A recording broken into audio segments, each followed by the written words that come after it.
Hello and welcome to the third installment in the Horizon Weapons Training Guide. My name is Richard and I will be your instructor for this video. In this training we'll cover the starting weapon used by the Berserker, a steel alloy dealer of death, known simply as the Crovel.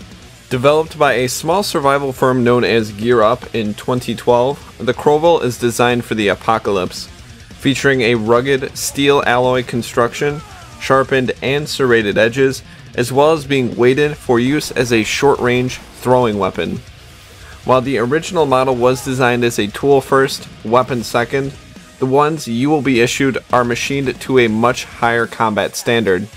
The Crovel can be purchased from any trader pod at the end of a round for $200, and also spawns throughout the map in limited quantities.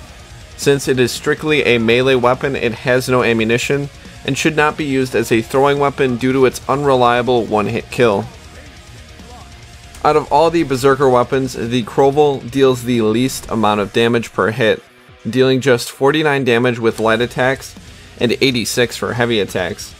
More experienced Berserkers can see this increased to a maximum of 83 damage for lighter slashing attacks and 172 for heavier crushing attacks. While the Crovel's damage output will not compete with the heavier and more specialized melee weapons in the Berserker tree, the Crovel is very effective at dealing with lower threat enemies such as Clots and Gorefast with some practice. Even with light attacks, it can decapitate a low-level Zed on any difficulty.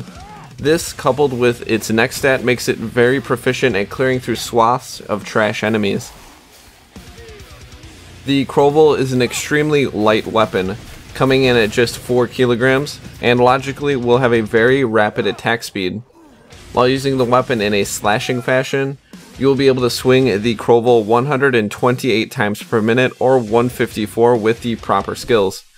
Swinging the weapon using a blunt attack will be more powerful, but will reduce strike speed due to the air resistance, with a base attack speed rating of 60 to 62 strikes per minute or 72 to 74 strikes maximum. If you swing the weapon side to side, you will strike slightly slower than forward and back with heavy attacks. While sometimes you won't be able to land an instant killing blow with the Crovel, your barrage of attacks should pummel any assailant into submission rather quickly. It will also have enough force and speed to keep a group of enemies disoriented long enough for them to succumb to your steel blade. Generally use heavy attacks only for medium level Zeds such as Husks or Sirens, and use the light attacks for trash Zeds. With enough practice, you should be able to reliably chain decapitating blows with the Crovel. Overall effectiveness will depend on difficulty, however you should be able to reliably kill low level Zeds such as Clots and even Gorefast even on Hell on Earth. Medium level Zeds will see their health increase noticeably with an increase in difficulty and the amount of squad mates. So, be advised that a one-hit kill against a Husk in hard may not be possible with more people in your squad. I would advise not using the Crovel against heavy Zeds such as Skrakes or Flesh Pounds, as they will be unfazed by a puny shovel. For our skill selection, we will be focusing on aggression and speed, relying less on blocks and parries, and more on consistent passive increases to our combat effectiveness. For our first tier, poison resistance will be the smartest choice, as the Crovel is best used early on before Sirens are introduced. Not only will this reduce the amount of damage taken from Bloat Bile, it will also reduce the blinding effect from his vomit and allow you to maintain combat awareness. Also keep in mind that this skill also will reduce the damage from Hans' Nerve Agent, which can be devastating if caught unprepared. Sonic resistance may be more useful later on depending on your squad composition, but poison resistance can still be a worthwhile selection. My recommendation for the second tier is Fortitude, providing you with an additional 100 health on spawn and overall. Increased health is vital on the harder difficulties when you will need to absorb massive amounts of damage from Zeds, and it works very well with a good medic. If your team does lack one, Vampire becomes a much more viable option, however certainly does not make Fortitude obsolete. The only annoyance with this skill is that you will need to heal yourself at a much slower rate, as the injector will still only heal 20 health points in multiplayer. Sticking with consistency over a much larger potential bonus, we elect Furious Defender for our third tier, providing a 20% increase in damage and a 10% increase in attack speed. While the speed boost isn't phenomenal, it will make a difference when clearing through thicker chunks of enemies, especially when in conjunction with the damage bonus. Overall, you will notice that hordes will go down much faster as a result of this skill. Next up, in the fourth tier, we will choose Smash, granting a massive 30% damage bonus to heavy attacks, as well as making said attacks likely to stumble large Zeds.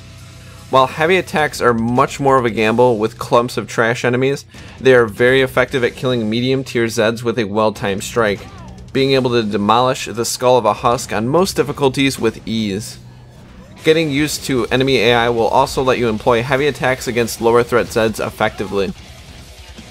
Finally, the Spartan Z time skill will occupy our final tier. With this, you will move at normal speed during Z time, as well as have a 50% increased attack speed and knock down enemies with parries.